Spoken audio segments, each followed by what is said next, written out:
अगर आज किसी वजह से आपका दिल भारी है, अगर आपको लग रहा है कि आपकी ज़िंदगी में सब कुछ रुक सा गया है, तो शायद यह रीडिंग आपके लिए ही है। आज हम यूनिवर्स के कुछ बहुत खास संदेश देखने वाले हैं। मैं आपके लिए 3 कार्ड्स निकालूंगी और हर कार्ड आपकी जीवन की किसी सच्चाई को सामने लाएगा। सबसे पहले हम तीन तीन कार्ड्स को इंडिविजुअली समझेंगे कि यूनिवर्स आपको क्या बताना चाह रहा है। क्या आपकी ज़िंदगी की समस्याएँ हैं, उनका क्या हल है? आज आपको सारी आपकी जो भी प्रॉब्लम्स हैं, उनका कुछ ना कुछ सॉल्यूशन ज़रूर निकलेगा। देखते हैं आज की रीडिंग आपको क्या इशारे दे रही है। इसके साथ ही साथ रीडिंग के अंत में हम आपके लिए नीम करोली बाबा जी के 2 विशेष संदेश भी निकालेंगे और देखेंगे कि बाबा जी इस समय आपको क्या संकेत देना चाह रहे हैं। वो कौन सी बात है जो आपको सुननी बहुत ज़्यादा ज़रूरी है। तो दिल से जय गुरुदेव और राम राम लिखकर इस डिवाइन रीडिंग की शुरुआत करते हैं। तो दोस्तों, वीडियो को पूरा अंत तक ज़रूर देखिएगा क्योंकि हम लास्ट में आपके लिए नीम करोली बाबा जी का मैसेज भी निकालेंगे। तो चलिए शुरुआत करते हैं आज की रीडिंग की। देखते हैं आज यूनिवर्स आपको सबसे पहले क्या बताना चाह रहा है कि क्या चीज है जो आपके दिमाग में हलचल मचा रही है। लीजिए, पहला कार्ड निकल करके आया है एस ऑफ कप्स का। ये कार्ड बता रहा है कि आपकी लाइफ में एक नई शुरुआत होने वाली है, लेकिन ये शुरुआत बाहर से नहीं, आपके अंदर से होगी। जैसा मैं देख रही हूँ कि आप बहुत लंबे समय से इमोशनली टूटे हुए हैं। किसी ने आपकी फीलिंग्स को समझा नहीं है, आपने सबके लिए दिल से किया लेकिन बदले में उतना प्यार नहीं मिला। लेकिन अब यूनिवर्स आपके दिल को हील करने जा रहा है। यह कार्ड नई खुशी, नया प्यार, इमोशनल पीस और ब्लेसिंग का संकेत है। कुछ लोगों के जीवन में नया रिश्ता आ सकता है, कुछ लोगों के लिए ये सेल्फ लव और हीलिंग की शुरुआत है। तो जो आंसू आपने अकेले बहाए हैं, अब वही दर्द आपकी ताकत बनने वाला है। तो लीजिए देखते हैं कि अब दूसरा कार्ड क्या आपके लिए लेकर आया है। दूसरा कार्ड है 2 ऑफ वॉन्ड्स का कार्ड। ये कार्ड दिखा रहा है कि आप अपनी लाइफ में बहुत बड़ा डिसीजन लेने वाले हैं। कहीं ना कहीं आप अभी भी 2 रास्तों के बीच में खड़े हैं। एक रास्ता वो है जो आपने अब तक जिया, जहां सिर्फ स्ट्रगल था, और दूसरा रास्ता वो है जहां आपका फ्यूचर आपका इंतजार कर रहा है, लेकिन वहां जाने के लिए आपको अपना डर छोड़ना पड़ेगा।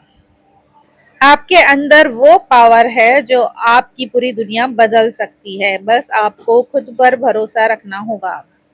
मैं देख रही हूँ कि आप में बहुत पोटेंशियल है, लेकिन कभी कभी ओवर थिंकिंग और फियर आपको रोक देता है। यूनिवर्स का हम एक तीसरा कार्ड और निकालेंगे और यह कार्ड है 10 ऑफ वॉन्ड्स का कार्ड। ये कार्ड साफ साफ बता रहा है कि आप बहुत ज्यादा थक चुके हो। जिम्मेदारियों का बोझ, लोगों की एक्सपेक्टेशंस और अंदर का दर्द, सब कुछ अकेले उठाते उठाते आप टूटने लगे हो।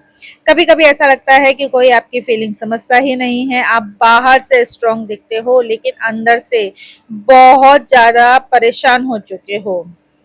लेकिन ये कार्ड एक और बात कह रहा है कि यह स्ट्रगल अब खत्म होने वाला है। जो बोझ आप इतने समय से उठा रहे थे, यूनिवर्स उसे हल्का करने जा रहा है। बस थोड़ा और पेशेंस रखिए, क्योंकि आपकी मेहनत अब बेकार नहीं जाएगी।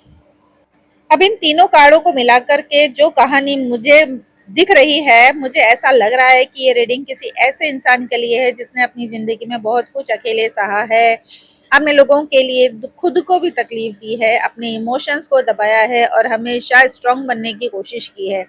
लेकिन अंदर ही अंदर आप बस यही चाहते थे कि कोई एक बार आपको समझे, बिना बोले आपके दर्द को महसूस करे। और मैं देख रही हूँ कि पिछले कुछ समय से आपकी लाइफ में बहुत कंफ्यूजन था। कभी लगा सब ठीक हो जाएगा और अगले पल ही सब बिखर जाता है। आप रेस्पॉन्सिबिलिटीज के नीचे इतना दब गए हैं कि खुद की खुशी भूल गए हैं। लेकिन अब यूनिवर्स आपकी जिंदगी का चैप्टर बदलने जा रहा है। एस ऑफ कप्स बता रहा है कि हीलिंग शुरू हो चुकी है। 2 ऑफ वॉन्ड्स बता रहा है कि अब आपकी जिंदगी एक नए रास्ते पे जाने वाली है।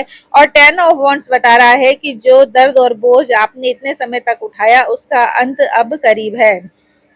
लेकिन शायद अभी आपको सब कुछ क्लियर ना दिख रहा हो, लेकिन आने वाले समय में आप खुद कहेंगे कि जो कुछ भी हुआ शायद मुझे वहीं तक लाने के लिए हुआ है जहां आज यूनिवर्स मुझे लेके जाना चाहता है। और सच मानिए, ये आपकी हार नहीं है, आपकी नई शुरुआत की कहानी है। अब इसके साथ साथ हमने जैसा कहा था कि लास्ट में हम नीम करोली बाबा जी के भी संदेश को देखेंगे। तो नीम करोली बाबा जी का जो पहला मैसेज निकल करके आया है, हाँ, मुझे लग रहा है कि बाबा जी आपको हल्का सा डांट रहे हैं कि तुझे चाहिए तो सब कुछ, लेकिन तू राम नाम करना तो भूल ही जाता है। यानी कि तू चाहता तो है कि तेरी जिंदगी में सब कुछ सही हो, लेकिन तू उसके लिए कुछ प्रयत्न ही नहीं कर रहा है। पैसे, जिम्मेदारी और दुनिया की भागदौड़ में इतना उलझ गया है कि भगवान का नाम लेने का समय नहीं मिल पा रहा है। आप चाहते हैं कि आपकी जिंदगी आसान हो जाए, आपके दुख दूर हो जाएं, लेकिन आपको अपना थोड़ा समय खुद के लिए और ईश्वर के लिए भी निकालना पड़ेगा। बाबा जी आपको याद दिला रहे हैं कि सिर्फ दुनिया के पीछे भागने से मन की शांति नहीं मिलेगी, माया कभी खत्म नहीं होती, एक इच्छा पूरी होती है तो दूसरी खड़ी हो जाती है। दूसरा कार्ड निकल करके जो आया है, तो देखिए, अभी पहले कार्ड में तो बाबा जी ने आपको डांटा है, लेकिन अब आपको प्यार से समझा रहे हैं कि हाँ बेटा, मैं तुम्हारे साथ हूँ। शायद आपको कई बार लगा होगा कि आप अकेले हो, कोई आपकी बात नहीं समझता, लेकिन बाबा जी कह रहे हैं कि उन्होंने आपका हर दर्द देखा है। आपका दिल सच्चा और साफ है, यही आपकी ताकत है। तो ये कार्ड जो हैं वो प्रोटेक्शन, ब्लेसिंग्स और डिवाइन सपोर्ट का संकेत दे रहे हैं। बाबा जी कह रहे हैं कि आपकी मुश्किलें धीरे धीरे खत्म होंगी, लेकिन आपको डरना नहीं है। हनुमान चालीसा का पाठ और राम नाम आपकी एनर्जी को जल्दी से जल्दी बदल सकता है। और बाबा जी आपको यही संदेश दे रहे हैं कि अब डर कर नहीं, विश्वास के साथ आगे बढ़ो। जो तुम्हारा है वह तुम्हें जरूर मिलेगा। अंत में बाबा बस यही कह रहे हैं कि विश्वास रखो बेटा, देर हो सकती है लेकिन अंधेर नहीं। तो दोस्तों, वीडियो के अंत में मैं बस इतना कहूंगी कि चैनल पे नए आए हैं तो प्लीज लाइक करें, सब्सक्राइब करें, फॉलो करें, और सबसे बड़ी बात, जय श्री राम लिखना बिल्कुल भी मत भूलिएगा। जय श्री राम।